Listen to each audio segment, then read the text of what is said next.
Live from WRAL News Headquarters in Raleigh, your number one source for local news. WRAL News, coverage you can count on. Straight ahead on Fox 50 at 8, we're following breaking news in Fayetteville. A road is closed and a police officer is hurt after a tractor trailer crashed into a sinkhole.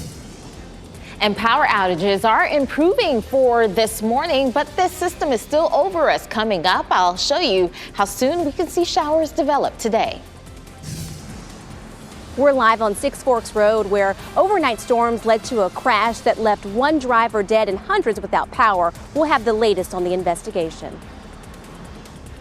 And we bring you in here into our WRL studio here at 8 o'clock today. And busy situation yesterday and in the overnight hours. Luckily, it is pushing out. I'm Jeff Hogan. And I'm Michelle McConaughey. Yeah, we saw a lot of power outages this morning, as Peter said. Thankfully, most people seem to have their power turned back on this morning, which is what everybody likes to see. Meteorologist Peter Sherwood is here. Peter, we saw the heavy rain and storms last night. We're not out of the woods regarding rain today. No, we are not. The front is actually just going to slowly move towards the east, but as it does so, we still have the potential of seeing some spotty showers and perhaps thunderstorms develop for this afternoon. So expect a mix of sun and clouds out the door for this morning. Some showers could develop around the 12 o'clock hour, and that is going to continue to grow as we head into 3 o'clock and 5 o'clock. We are going to get gradual clearing for this evening and tonight due to a big loss of sunshine and that allowing us to see that storm energy die down. And with the front moving towards the east, our rain chances will come down for this evening. We're looking live at Anger this morning. A lot of sun in this area. It's gorgeous for this morning with bright conditions, and our temperatures are warming up. Most of us right now in the 70s, 74 degrees in Raleigh and Durham, 72 in Southern Pines, and 70 degrees out there in Rocky Mount.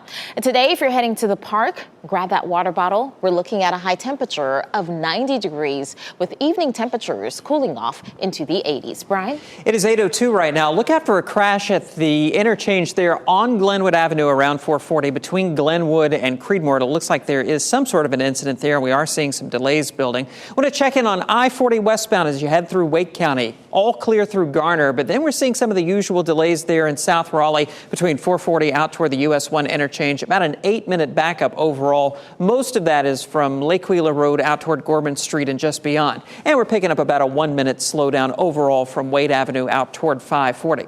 Taking a look around the rest of the triangle, look out for some delays on 540 westbound between Lewisburg Road and Capitol Boulevard this morning. We had an earlier crash on 440 westbound right around Lake Boone Trail. It looks like a lot of that has cleared now. Maybe some lingering backups, about a 5-minute delay on 440 westbound from 87 around toward Wade Avenue. In Durham, we're looking good overall on our major routes. No big problem showing up on 85 or 40, and 885 is in fairly good shape. On the north side of Johnston County, we've been tracking a crash at 42 right around 222. Still seeing some delays as you head through that area. Major approaches into Raleigh looking pretty typical for this point in the morning commute with a 2-minute slowdown on southbound 87 coming in from Knightdale. Out of Wake Forest on southbound Capitol Boulevard at some of those intersections along the way, we're now measuring an 8-minute delay. We've been telling you all morning about the west side of Fayetteville. A sinkhole opened up. They're still working to repair that, and this is probably going to be a long-term problem out there. Rayford Road closed right around Graham Road. Consider using Skybow, Cliffdale, and 295 as a good alternate route. Also, South Riley Road near Willowbrook Drive. Down power lines from that storm last night. Still closed in that area just south of Morganton Road. Consider using 295 as an alternate route through there. And Brian, as you mentioned, that breaking news this morning, a police officer was hurt after falling into the same sinkhole where a truck crashed overnight. Happened on US 401 in Fayetteville near 71st Middle and High Schools. So the road is closed, and WRO's Michael Grace was there when it all happened. Actually helped the officer before paramedics got on scene.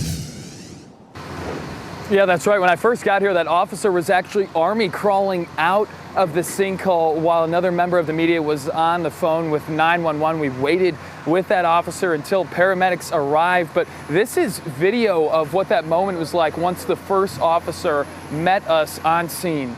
And you can see the officer completely covered in mud, thankfully only has minor injuries. Could have been a lot worse. Now, what we know so far is that a roadblock was set up with the police cruiser. That tractor trailer was trying to brake, actually hit part of the police cruiser and then forced the officer into the sinkhole. Right now, we're still working to find out if the driver of the tractor trailer is going to face any charges. But as for the repair here for this section of road, I spoke with the DOT. They estimate it could take several days. They're going to have to rip up all of the road and then fill it in with dirt before they repave, because that sinkhole and the water just took everything underneath out.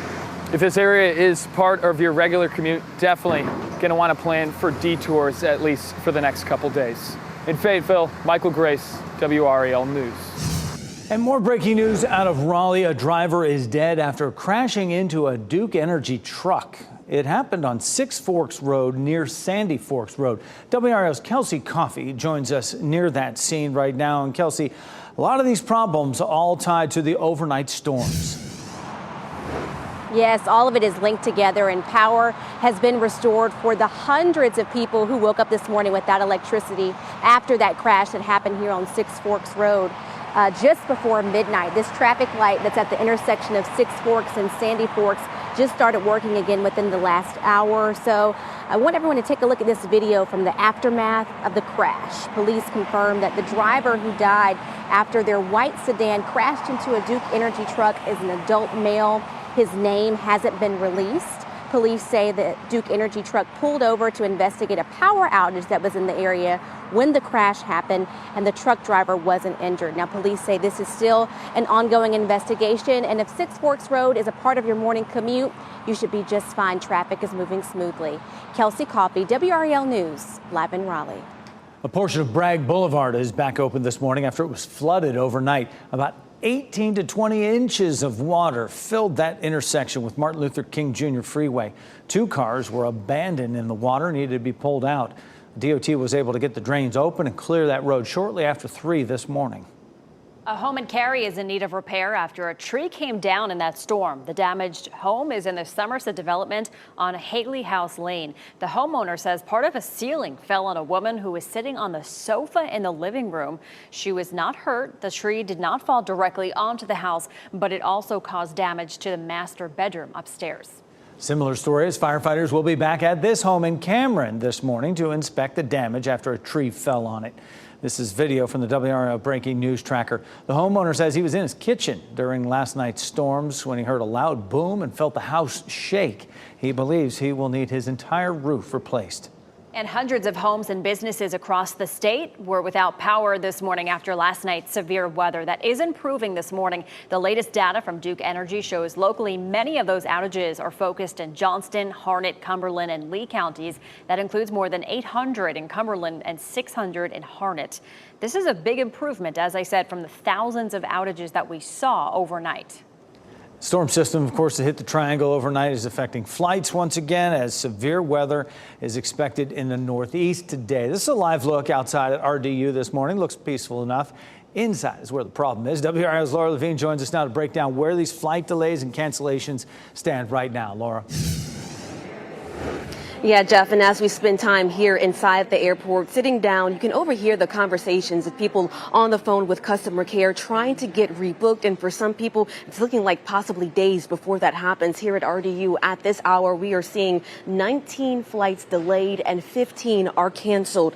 And this comes, of course, with all of that bad weather really hitting the East Coast overnight and yesterday. More than 7,800 flights across the country were impacted, with United Airlines really faring the worst. By 10 o'clock last night, RDU had 55 canceled flights on top of 99 delays. That's according to FlightAware. Here this morning, we continue to track and monitor the conditions, but we are hearing of improvements. Many people who had flights that were canceled yesterday were able to fly out this morning. We will continue to stay on top of the conditions here at RDU. Laura Levine, WRAL News, live in Mooresville. And anytime we have severe weather hitting the area, remember, you can always track the forecast in the WRAL weather app. You can also check there for a closer look at storm damage that's left behind and any roads that may be closed. A newly released recording is contradicting former President Donald Trump's claim that he did not share classified documents after leaving office. The audio was obtained by CNN. It is being used as evidence in the federal case against Trump, who is accused of mishandling classified information. It comes from an interview Trump gave in 2021 to a group working on the memoir of his former chief of staff, Mark Meadows, who's from North Carolina. Here's part of it. I don't know. We'll have to see. Yeah, we'll have to try to Declassify. figure out a See, as president, I could have declassified Yeah. it. Now I can't, but this is yeah. classified. Now we have a problem. Isn't that interesting? Yeah. It's so cool. I mean, it's so. Look, we here and I have, and you probably almost didn't believe me, but now you believe me. No. Trump has previously said the material he was talking about was just news clippings. A spokesperson for Trump said the recording shows the former president did nothing wrong. Time now 8:10. New developments within the last few hours after an attempted rebellion in Russia. The decision Vladimir Putin made about Wagner mercenaries. And a star on the baseball field doesn't even play the game. Why this Labrador retriever is bringing people out to the ballpark. And we are going to head to 90 degrees for this afternoon. We have a small chance of seeing a few passing showers and thunderstorms, but hot temperatures are going to be building in leading into the 4th of July weekend. Coming up, I'll time out our rain chances as we head into Friday, Saturday, and Sunday.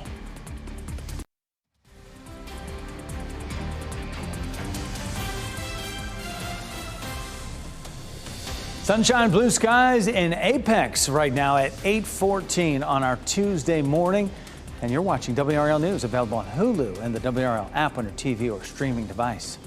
Certainly not the scene in the overnight hours, and it brought us to some pretty amazing totals in certain areas as far as rainfall. Peter Sherwood in the WRAL Severe Weather Center. Jeff, I want to zoom in on the spot where we saw the most rain in the last 24 hours, right here. In Cumberland County, you guys racked up around 4 inches of rain.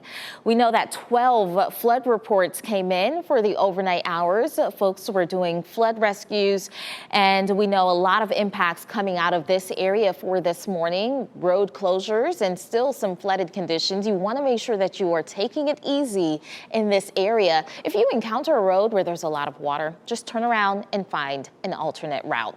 We are going to continue to watch the cold front that is across the state right now to move towards the east, and it's going to do so very slowly for today. That is why we have a 20% chance of seeing a few pop-up showers into the afternoon, with a little bit of energy associated with this still around. Some of those showers and thunderstorms will get going for the afternoon, and keep in mind though, most of us will be dry. This front is going to linger across the eastern half of the state leading into Wednesday. High pressure will be building in from the north, and this high pressure system will allow us to see a decent amount of sunshine as we head into Wednesday and Thursday. We are going to watch this area of low pressure that will be moving across the Midwest. Eventually, it will roll in for this weekend with this trailing cold front and bring us another chance of showers and thunderstorms. So we're looking at a 20 to 30% chance on Friday, a 40% chance on Saturday, and a 20 to 30% chance as we head into Sunday. We are also watching the tropics very closely. We have remnants of Sydney continuing to bring some disorganized showers and thunderstorms out there in the Atlantic. It is likely to move towards the north and move just past Bermuda, where we expect it to potentially redevelop. There's a 30% chance within the next 7 days. We're going to watch this one here because we can see some indirect impacts from this across North Carolina. I'm talking about the rip current threat could increase along the beach as we head throughout the 4th of July week. So stay tuned to the forecast, especially if you're traveling to the coast for the weekend leading into 4th of July. We're seeing sunshine this morning on Franklin Street, looking live at Chapel Hill. What a lovely start to the day. We have temperatures that are warming up already at 74 degrees in the Triangle, 71 degrees out there in Southern Pines. Listen, if you want to go for a walk, this is the time to do it. If you are going to head out for this afternoon, you want to take it easy. 90 degrees will be our high temperature, and tomorrow, 89 degrees is going to be a little bit cooler, but it's still going to be hot. We will head back into the 90s leading into the weekend with our rain chances increasing. So will the humidity. Brian? It is 8:17, just getting reports of a crash on 440 eastbound right around the Jones Franklin Road and Athens Drive Bridge area there on the west side of Raleigh. Heavy delays on US 1/440 eastbound begin all the way back around the Walnut Street area, busy through the 40 interchange all the way out toward Jones Franklin Road. If you're trying to get to the Beltline this morning, pick it up from the Western Boulevard interchange, that icon there indicating a crash. I don't think that there's actually a crash there. I think they're just trying to indicate that crash that I showed you around the Jones Franklin Road area is between there and the Western Boulevard interchange. Once you get through that trip on 440 eastbound looks good around the rest of Raleigh. Still tracking a crash right now on Glenwood Avenue, not too far from that 440 interchange. Pretty heavy delays in both directions right around the Crabtree Valley Mall area between Creedmoor and Leadmine roads. Around the rest of Raleigh, we're watching a little bit of a delay on 440 westbound, which is usual between the 87 and Capitol Boulevard area. Also on 540 westbound, some sluggish traffic out on that side of Raleigh. On the north side of Johnston County, watch for an earlier crash, still in the clearing stages apparently, at 42 at 222 north of the micro area. Could run into some delays as you head through that area. Thank you, Brian. A 12-year-old girl is recovering with non-life-threatening injuries after being shot in Fayetteville. It happened just before 6 o'clock last night on Murchison Road. Murchison was shut down in both directions for at least 2 hours. Witnesses told us someone fired nearly a dozen shots. Police have yet to make any arrests. The pilot of a plane that crashed into a home near our coast has died. That small plane crashed Sunday afternoon shortly after takeoff from Cape Fear Regional Jetport. That's in Southport, Brunswick County. The house it hit caught on fire. 3 people inside the home at the time got out safely. The pilot has not been identified by the FAA. He was the only person on board, and it's still unclear what caused the crash. And we're following some breaking news overseas. Russian authorities have agreed to drop charges against the Wagner mercenaries involved in an attempted rebellion. The move comes one day after Russian President Vladimir Putin told the mercenaries to exile themselves to nearby Belarus. In a 5-minute public address, he said they made the right choice to stop their rebellion. He called them traitors and warned that any future attempts at insurrection would be squashed. Civil society showed that any blackmail and attempts to organize an internal mutiny will end in defeat. The armed rebellion would have been suppressed anyway. A Russia security agency says it dropped charges against the mercenaries because they, quote, ceased activities directed at committing the crime. As for questions about the U.S.'s involvement, President Biden said America had nothing to do with the rebellion. A school dress code case has reached the U.S. Supreme Court, and the justices have ruled they're siding with the students. Charter Day School in Leland, North Carolina, created a rule requiring female students to wear skirts. A lawsuit claimed the rule violated students' constitutional rights. A lower court agreed, but an appeal went to the Supreme Court. That appeal was denied. The school's policy now allows girls to wear pants. Semiconductor manufacturer Wolfspeed has struck a $2 billion deal to expand. This new money is coming from a deal with Apollo Global Management, which is an investment group. The company is in the process of building a huge semiconductor plant in Chatham County. When completed, the factory will be roughly the size of 36 football fields. It's set to open in 2024. Amazon is now getting small business owners to help with deliveries. The company launched its brand new Amazon Hub Delivery program yesterday. It'll operate in 23 states, including here in North Carolina, focusing on rural areas and big cities. Amazon will pay small business owners to deliver packages customers order. To become a hub, small businesses just have to apply. No delivery experience is needed.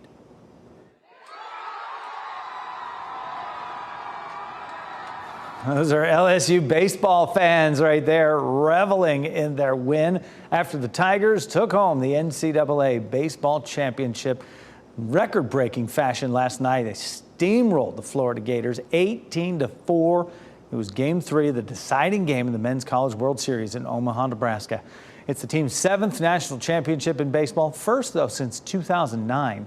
The win makes the Tigers the second most all-time winning team behind the University of Southern California's 12 baseball titles. That's a lot of happy fans. Well, a collegiate summer league baseball team in Tennessee has gone to a dog to be their bat boy. One of the most popular members of the Johnson City Doughboys this season is a fetcher named Rocky. Rocky the bat dog is a 3-year-old Labrador retriever, and he's got a job to do. The dog goes and gets the bat after each batter hits the ball. Rocky's owner and her husband are big baseball fans, and they asked the coach if he needed a bat dog. They got the idea to train him after seeing another dog fetch bats. If they hit it or they get out, the dog goes and gets the bat, and it's just as cool as they can get. And the team says Rocky has been great for morale. One day his parents hope to get invited to a major league game for Rocky to do his thing in the big leagues. I think we have a dog of our own, Jeff. We have Ripken, the bat dog, the Durham We're Bulls. spoiled at the D-BAP, you know. They got a dog, go get the bats. They're awesome. NC State has a dog that runs out and gets the tee at football games. So cute. Yeah, we're great. Talk about a close call here. Video drone footage captures the moment a humpback whale came in within a few feet of a kayaker. Well, mate, turn around. He's under you. He's under you, yeah, and they're bigger than kayaks. 5,000 humpback whales spotted off the coast on Sunday in Australia. As you get into your car, tune to WRAL News Plus on your radio. In Raleigh on 99.3 FM, in Durham 96.5 FM, and everywhere on 101.5 HD3. Good Tuesday morning. Time now is 8:26. I'm Michelle McConaughey. After storms we saw last night, there are some blue skies this morning. Meteorologist Peter Sherwood has a live look over Chapel Hill this morning. Peter. It is sunny as we take a live look at Franklin Street. Nice way to get your morning started. I know a lot of folks will be cleaning up, and the thing is that it is very warm out there right now at 74 degrees right at this hour in the Triangle. And come this afternoon, we do have the chance of seeing a few spotty showers and perhaps a stray thunderstorm develop. For today, it's just a 20% chance. Most of us will be dry. We have temperatures that are going to heat up. We're heading to 90 degrees. Make sure you're staying hydrated for today. Brian? Watching a few crashes around Wake County right now. On 440 eastbound, look for a crash between the Jones Franklin Road interchange and Western Boulevard. Looks like it's right there beyond the Athens Drive Bridge. You can see those delays coming in from Cary, and it looks like we may have a crash in those delays on US 1 northbound just before you get to Walnut Street. Need to allow plenty of extra time through there. Also, 1 or 2 crashes, I think 2 on Glenwood Avenue between 440 and Creedmoor Road. You can see some pretty heavy delay showing up there, especially on that inbound side in front of Crabtree Valley Mall. All right, Brian, thank you. A police officer is hurt after falling into the same sinkhole where a car crashed overnight in Fayetteville. The WRAL breaking news tracker was on the scene. It happened on US 401 near 71st Middle and High Schools. The road is closed, and officials say it will take days to repair. And a driver is dead after crashing into a Duke Energy truck in Raleigh. It happened just before midnight on Six Forks Road near Sandy Forks Road. The Duke Energy truck was pulled over to investigate a power outage when a white sedan crashed into the back bed. We'll have more news, weather, and traffic over on Fox 50. Shot in 4K ultra high definition. Your number one source for local news. WRAL News. Coverage you can count on. Ahead on Fox 50 at 8:30, we are following breaking news in Fayetteville. A road is closed and a police officer is hurt after a tractor trailer crashed into a sinkhole. Overnight storms led to a crash that left 1 driver dead and hundreds without power. We'll have the latest on the investigation. And the storm system that brought storms last night continues to slowly move towards the east. Coming up, I'll let you know why that could spark some showers this afternoon. With those storms hitting our area overnight, we are tracking flight cancellations and delays that remain here at RDU. To on your Tuesday morning. Thank you so much for staying with us on Fox 50. I'm Michelle McConaughey. And I'm Jeff Hogan. Thanks for making this part of your Tuesday here as we get things rolling. What an overnight we had. I mean, there was damage widespread in some areas, but there was also some dangerous situations out there. We're going to rewind it a little bit with Peter Sherwood right now as we look at what's happening as this is pushed off now. Right. You can see the bulk of the storms over the Atlantic, bringing all those gusty winds just towards the east. We still have the actual cold front that's moving across the portions of our viewing area across central North Carolina. And because it is slowly moving to the east, that could spark some showers and perhaps some thunderstorms for this afternoon. A little bit of storm energy will be out there, allowing those showers and thunderstorms to billow up for today, but it is not going to be widespread, and most of us will be dry for this afternoon. That will gradually clear out for this evening. We're taking a live look at Clinton, where we are seeing a ton of sunshine for this hour. Our temperatures are heating up. Clinton, you guys are at 70 degrees right now, 74 degrees out there in Raleigh and Durham, and 73 in Southern Pines. This is the time to enjoy your morning walk or your walk for today, because heading into the afternoon, we're looking at a high of 90 degrees. It is still going to be steamy for today. Coming up, I'll show you when our feels like temperatures will top in the triple digits for this week. Brian? It is 8:32 right now. I want to update you about some big delays that we're following on US 1 northbound and 440 eastbound coming in from Cary into West Raleigh. This is a live look at that camera at US 1 at Walnut Street. You can see that northbound traffic pretty much at a standstill heading through the I-40 interchange there.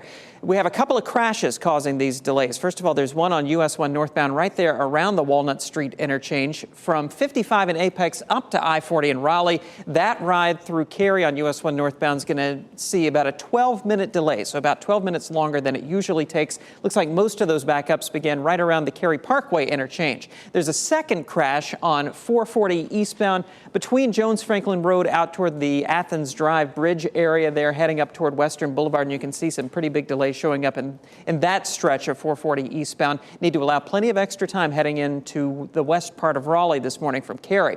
Another crash or two that we're following in Raleigh on Glenwood Avenue between 440 and Creedmoor Road. Seeing some very heavy delays, especially on that eastbound or inbound side of Glenwood Avenue, right there around the Crabtree Valley Mall area. Apparently a crash with injuries. Working to get that one cleared up at the moment. Brian, thanks. We also have breaking news this morning. A police officer hurt after falling into the same sinkhole where a tractor-trailer cab crashed into it overnight. This happened on US 401 in Fayetteville, right near 71st Middle and High Schools. WRAL's Michael Grace was there when this happened and actually became a first responder himself, helping the officer before paramedics arrived. Yeah, that's right. When I first got here, that officer was actually army crawling out of the sinkhole while another member of the media was on the phone with 911. We waited with that officer until paramedics arrived. But this is video of what that moment was like once the first officer met us on scene. And you can see the officer completely covered in mud, thankfully only has minor injuries. Could have been a lot worse. Now, what we know so far is that a roadblock was set up with the police cruiser. That tractor trailer was trying to brake, actually hit part of the police cruiser, and then forced the officer into the sinkhole. Right now, we're still working to find out if the driver of the tractor trailer is going to face any charges. But as for the repair here for this section of road, I spoke with the DOT. They estimate it could take several days. They're going to have to rip up all of the road and then fill it in with dirt before they repave, because that sinkhole and the water just took everything underneath out.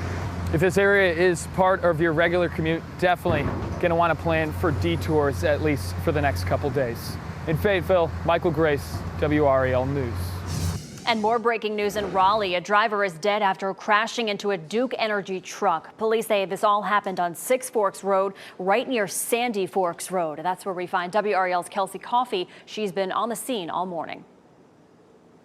Power is being restored for hundreds of people after a deadly crash happened here on Six Forks Road near Sandy Forks Road just after midnight. Take a look at this video from the aftermath of the crash. Police confirmed that the driver who died after their white sedan crashed into a Duke Energy truck is an adult male. They say the Duke Energy truck pulled over to investigate a power outage that was in the area when the crash happened. They say the truck driver wasn't injured. The name of the driver who died hasn't been released yet, and police say this is still an ongoing investigation. Kelsey Coffey, WRAL News in Raleigh. A home in Cary will need some repairs after a tree came down on it in the storm. The damaged home is in the Somerset development on Haley House Lane.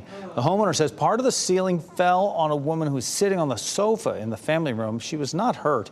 The tree did not fall directly onto the house, but it also caused some damage to the master bedroom upstairs. And firefighters will be back at this home in Cameron this morning to inspect the damage after a tree fell on top of it. This is video from the WRAL breaking news tracker. The homeowner says he was in his kitchen during last night's storms when he heard a loud boom and felt his house shake. He believes he will need to replace the entire roof. And the storm system that hit the Triangle overnight is impacting flights for the third day now. This is a live look outside of RDU this morning. WRAL's Laura Levine tells us where flight delays and cancellations stand right now.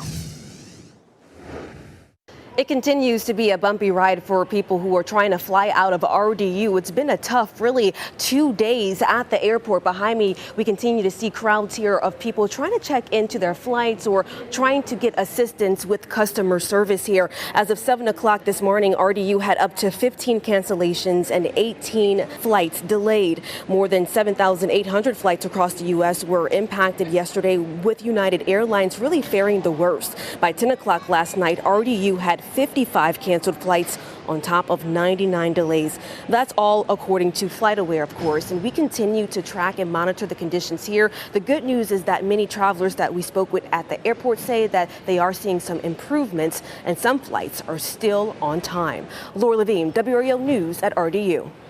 And anytime we have severe weather hitting the area, remember you can track the forecast in the WRAL weather app. You can also check there for a closer look at storm damage that's left behind and any roads that may be closed. Last-minute changes to a ban on abortions after 12 weeks in North Carolina are almost set in stone ahead of a key hearing on the issue. The state Senate approved the changes last night. The House is set to sign off tomorrow. That vote will take place the same day a federal judge hears a lawsuit against the law from Planned Parenthood. Republican lawmakers are hoping the changes will convince the judge to let the ban take effect. If the judge agrees, the ban will begin Saturday. Governor Roy Cooper could still veto it, but that would just delay the ban because the GOP has enough support in the General Assembly to override any veto. And Jeff, a different scenario on this issue is playing out in Japan, happening now in the WRAL Live Center. That country health ministry approving a plan to test over-the-counter sales of the morning after pill. Starting this summer, women will be able to purchase the morning after pill at pharmacies, government-approved pharmacies, by the way, until next March. Again, this is just a pilot program for the morning after pill. Now, the approved pharmacies will coordinate treatment with nearby OB/GYN clinics. Japan also approved sales of its first abortion pill back in April. And we'll learn more today about progress on a new effort to keep your children safe in Wake County Public Schools. The Board of Education will receive an update on the timeline for its new visitor management system. It'll require visitors, including parents and volunteers, to show ID and submit a background check. The program reviews whether any visitor is a sex offender or on any other watch lists. The school system is working with a vendor to get the kiosks installed at every school. The man accused of killing 4 college students in Idaho may face the death penalty. What we're expected to learn about his case today and why he says he's not guilty. Plus, when it comes to sunscreen, the spray bottle is usually a favorite because it's convenient, but you may not be getting as much protection. The do's and don'ts of spray sunscreens next. And this is a live look at Fayetteville this morning. It is another day with possible rain. We have a lot of sunshine right now. Peter Sherwood will tell us when and where we could see that rain later.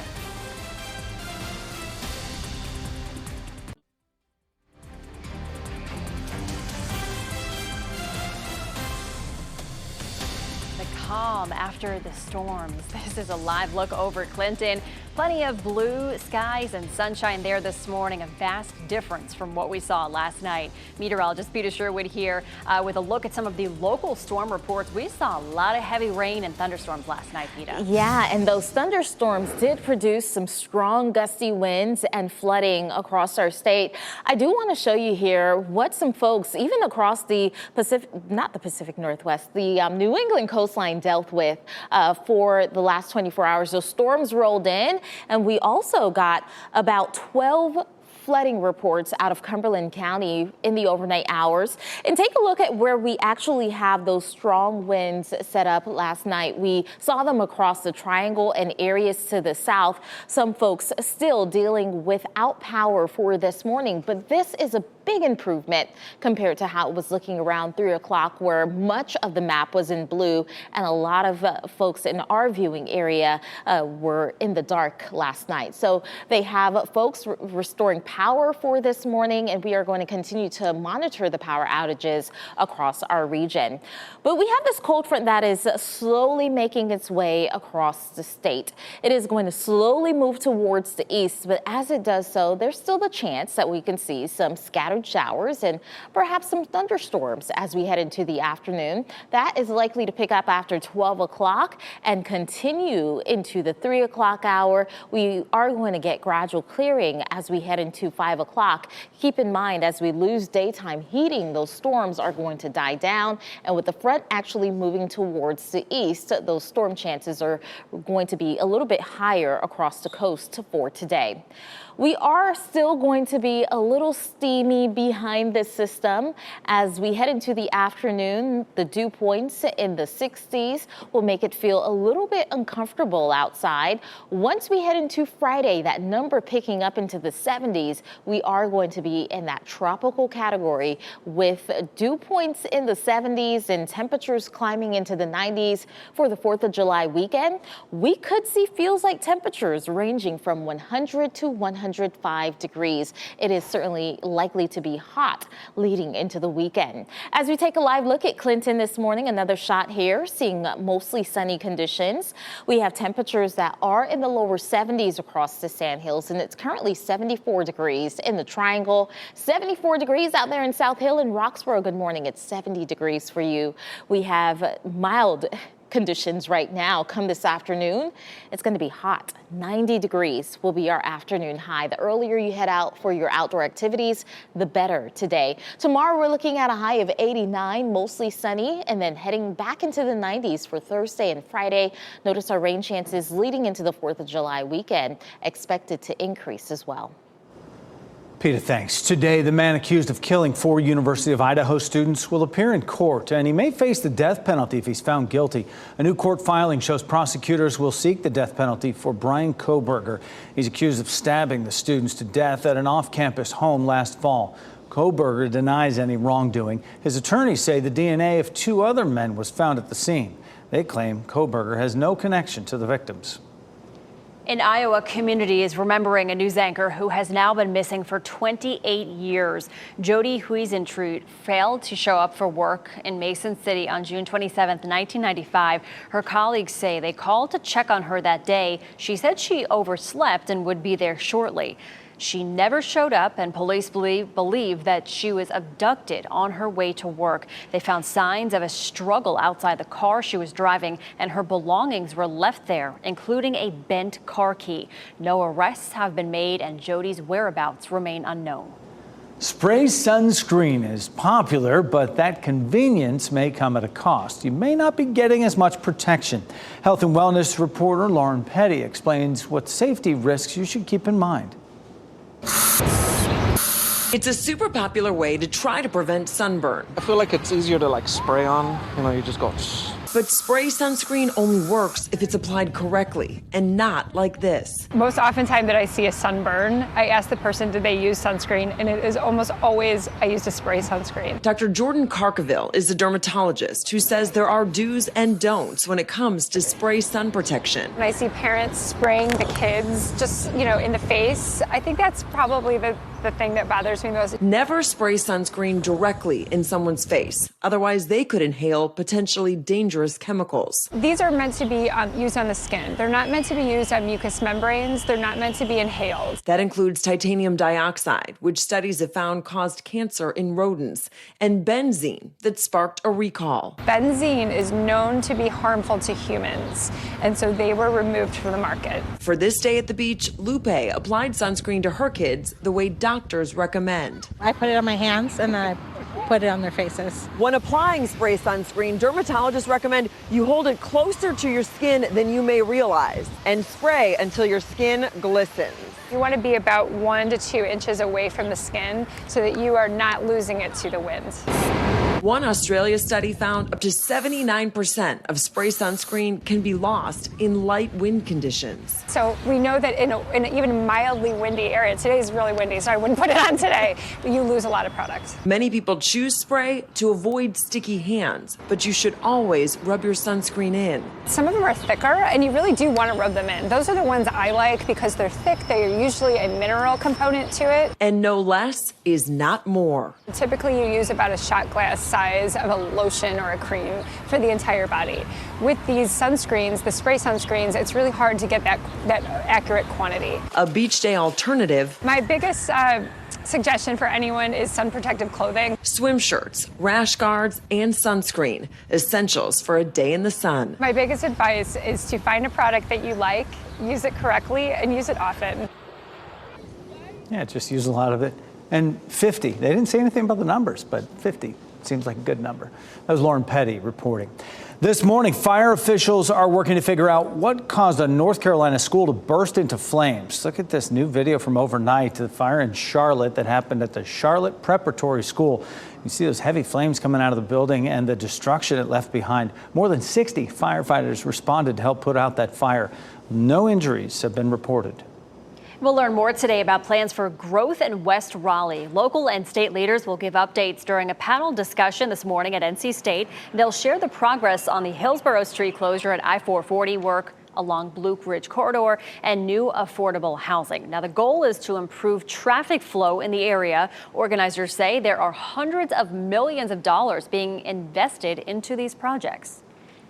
And that's really the full range of transportation options, from greenways, sidewalks and bike lanes to the bus rapid transit city system, all the way out to the highway expansion and renovation project. And this morning's panel discussion at NC State started at 8:30 this morning. A crucial Supreme Court ruling on the future of college admissions policy could be coming today. The Supreme Court is set to share its decision on whether colleges and universities can look at race when accepting students. This stems from lawsuits against UNC and Harvard over their affirmative action policies. College administrators in California outlawed affirmative action more than 20 years ago, and now they say minority admissions have never recovered. The fact that there are high schools in this country that have manicured lawns and golf courses, and there are high schools in this country that have bars on the windows and metal detectors in the hallways, and yet we are asking both of those students to show up in our application process the same, doesn't make any sense. If the court agrees using race violates the law, schools may still look at an applicant's finances, zip code, or even consider essays about overcoming adversity. A couple of major road projects along the Beltline could delay overnight drivers this week. Work on the I-440 widening project will have eastbound Wade Avenue closed from 11 p.m. to 5 a.m. each night through Thursday. Crews are working to demolish the old I-440 West Bridge to Wade Avenue. Meanwhile, resurfacing continues to fix the rough pavement on I-440 between Lake Boone Trail and Wake Forest Road. Crews have one more lane to complete on the eastbound side between Six Forks and Wake Forest Road. So it's coming along. It's getting smoother by the day. Today is the day for dog lovers in Durham. The new dog park at Rock Quarry Park officially opens. The new dog park has been in the works for years, and it will replace the Northgate Park dog park.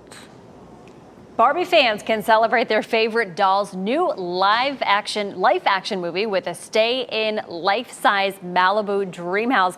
Look at this thing. Warner Brother and Airbnb are teaming up for the promotion. 2 winners will get an overnight stay on July 21st and July 22nd.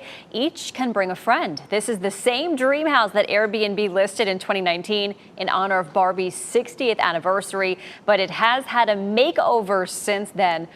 Oh my gosh, I'm free. I want to go. Pretty good view. Yeah, look at argue with that. I think it's got a roller skating rink in there. It's pretty good. Yeah, it's very pretty. I like a lot of pink. All right, before we go to break, here are your winning lottery numbers. We'll get another check on weather and traffic next.